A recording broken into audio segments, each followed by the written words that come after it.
नमो नारायण। स्वागत है आपका आपके अपने YouTube चैनल स्टोरी टर्मिनल में। जैसे कि हम सभी जानते हैं, मार्गशीर्ष का महीना चल रहा है और ये महीना माता लक्ष्मी और विष्णु जी को अति प्रिय है।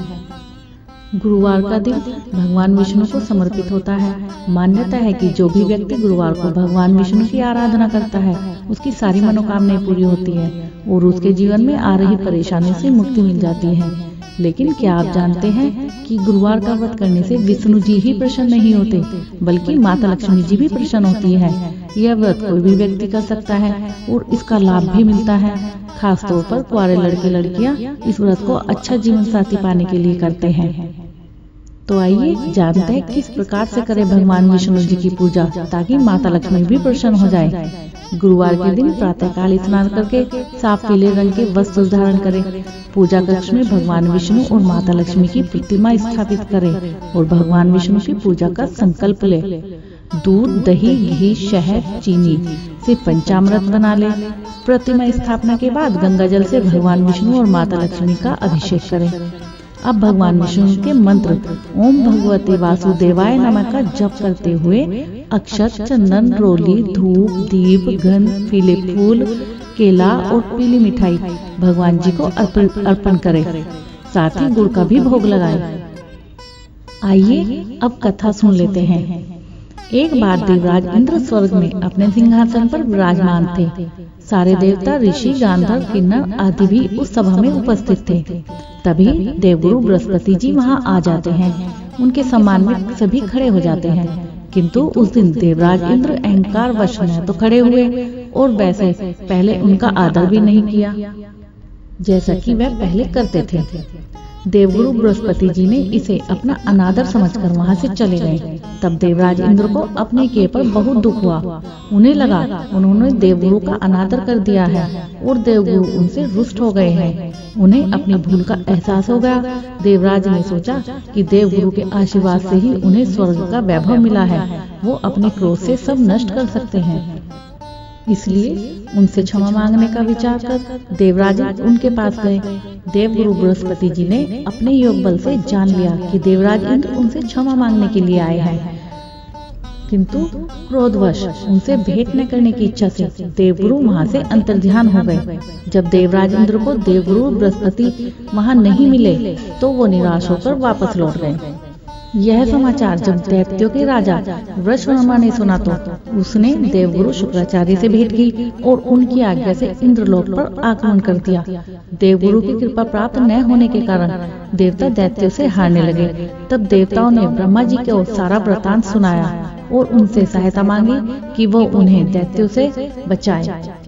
तब ब्रह्मा जी ने उनसे कहा कि तुमसे बड़ा अपराध हुआ है जो तुमने देवगुरु को क्रोधित कर दिया है।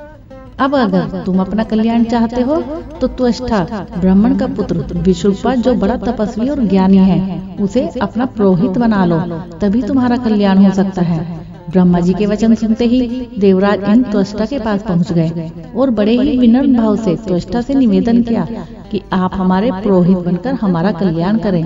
देवराज का निवेदन सुनकर त्वष्टा ने कहा कि पुरोहित बनने से तपोबल घट जाता है, परंतु आप इतनी विनती कर रहे हो तो मेरा पुत्र विश्वरूपा आपका पुरोहित बनकर आपकी रक्षा करेगा।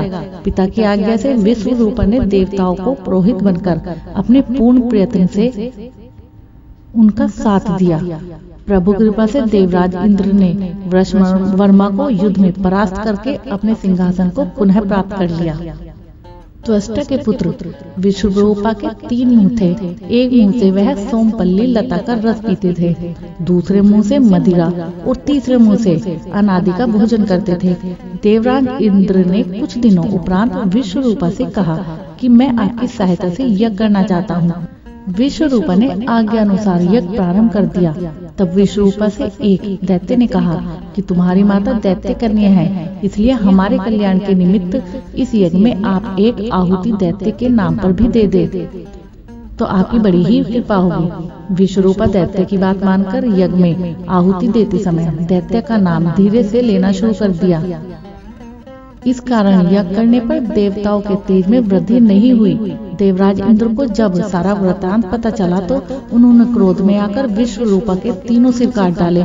मदपान करने वाले मुंह से भंवरा, सोमपल्ली का रस पीने वाले मुख से कबूतर और अनादि खाने वाले मुंह से तीतर बन गया। ब्रह्म हत्या के प्रभाव से इंद्र का स्वरूप ही बदल गया। देवताओं ने पूरे 1 वर्ष तक पश्चाताप किया, फिर भी ब्रह्म हत्या के पाप से प्रभाव से छूट न पाए। तभी सभी देवताओं ने ब्रह्मा जी से प्रार्थना की कि वह देवगुरु बृहस्पति जी को साथ लेकर उनकी सहायता करें। तब ब्रह्म हत्या के पाप के 4 भाग किए, उसमें से 1 भाग पृथ्वी को दे दिया। इसी कारण धरती कहीं ऊंची तो कहीं नीची और कहीं बंजर होती है। ब्रह्मा जी ने पृथ्वी को यह वरदान दिया, धरती में जहाँ गड्ढा होगा वो समय आने पर स्वतः ही भर जाएगा। दूसरा भाग वृक्षों को दे दिया, जिस कारण उनमें से गोंद बहता है और गूगल के अतिरिक्त सब गोंद अशुद्ध माने जाते हैं। ब्रह्मा जी ने वृक्षों को यह वरदान दिया कि ऊपर से सूखने पर भी जड़ फिर से फूट जाती है। तीसरा भाग स्त्रियों को दे दिया, जिस कारण स्त्रियां महीने राजस्व होती है। प्रथम दिन वो चांडलिनी, दूसरे दिन ब्रह्मघातिनी और तीसरे दिन वो धोबिनी के समान रहकर चौथे दिन शुद्ध हो जाती है। ब्रह्मा जी ने स्त्रियों को संतान प्राप्ति का वरदान दिया। चौथा भाग जल को दिया, जिस कारण जल के ऊपर फैन और सिवाल आदि आ जाते हैं। ब्रह्मा जी ने जल को यह वरदान दिया कि उसे जिस चीज में डाला जाएगा उसका भार बढ़ जाएगा। देवराज इंद्र को इस प्रकार से ब्रह्म हत्या के पाप से मुक्ति मिली। जो भी मनुष्य इस कथा को पढ़ता और सुनता है या सुनाता है, उसके सभी पाप दूर हो जाते हैं और बृहस्पति देव जी की कृपा प्राप्त होती है।